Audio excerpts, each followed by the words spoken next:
McCartney is alive and well, and as he puts it, unconcerned about the rumors of his death.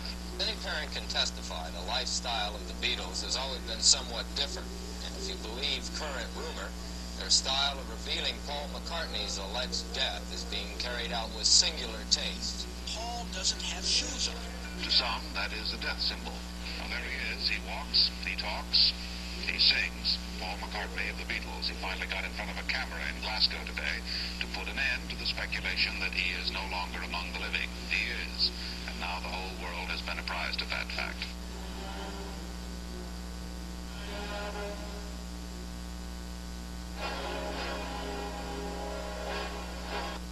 Is Paul McCartney alive or dead? Yesterday, all my troubles seem so far away. Now it looks as though they're here to stay. Oh, I believe in yesterday. James Paul McCartney was born on the 18th of June, 1942, in Liverpool. Now at the age of 27, he is either a millionaire Beatle with a beautiful wife, or he's dead, and has been for about 2 years. According to the rumours, he's supposed to have died in a car crash in 1966. The controversy surrounding Paul McCartney was recently the subject of an hour-long report on radio. 5AD's Martin Smith presents the evidence. It started in Detroit. A group of university students were playing tapes backwards, forwards, different speeds. They gave their evidence to a disc jockey in Detroit. His name was Russ Gibb, and together, collectively, they thought Paul McCartney had died. I understand they still do. So people throughout the world then started to think, what has happened? The Beatles have made no live appearances for 3 years. There have been no records for a certain period of time in 1966, when Paul was supposed to have died. I understand he went to Africa at the time, but maybe he did have an accident of some sort. Anyway, the first record that came out after the lull of activity from Apple Records was Strawberry Fields Forever, which I understand Strawberry Fields is a graveyard on a hillside in Liverpool. Other people have told me it's an orphanage down the road from where John Lennon lived, but I think we're both right. I think if they check up as well, Strawberry Fields is definitely a cemetery overlooking Liverpool. First LP to come out about the same time as Strawberry Fields was the Sgt. Pepper album. The cover of this, as well as some of the songs of it, is very interesting. If you look at the minute detail which is on there, you can find that the Beatles are actually gathered around what looks like a grave.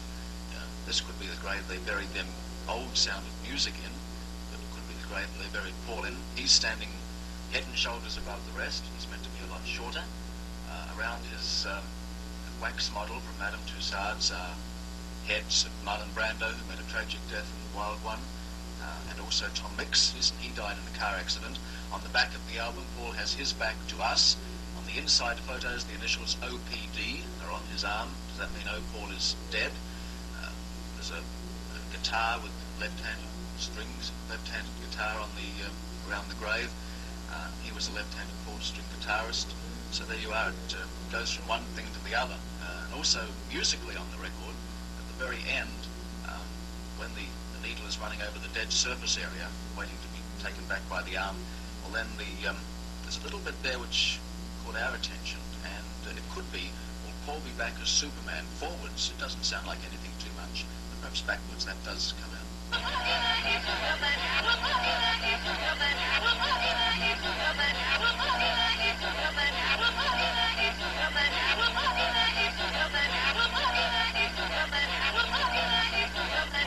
There are certain things on the Magical Mystery Tour album as well, visually and music-wise, which proved interesting. For instance, you can look at some of the photos.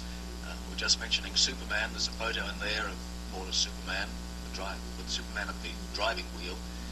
Paul thought he was the driver. There's also a couple of shots of Paul without his shoes on, which is the mark of the corpse in Italy, his shoes to the side of him. And the last album, which has been released here in Australia, the Abbey Road album, probably musically we haven't been able to find too much yet. People have read certain things in certain tracks so far.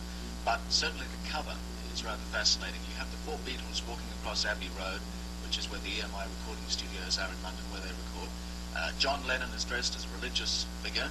Following him is Ringo. He's dressed as an undertaker. Then you've got McCartney. He's out of step and barefoot and dressed in a normal suit, the mark of the corpse again. And then follows up George Harrison's a kind of hippie gravedigger dressed in jeans.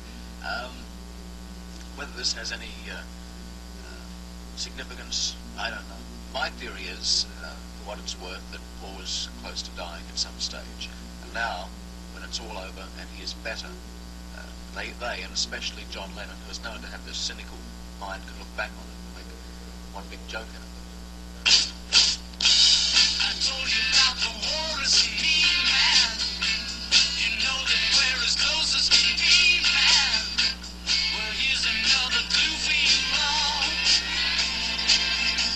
The walrus was Paul.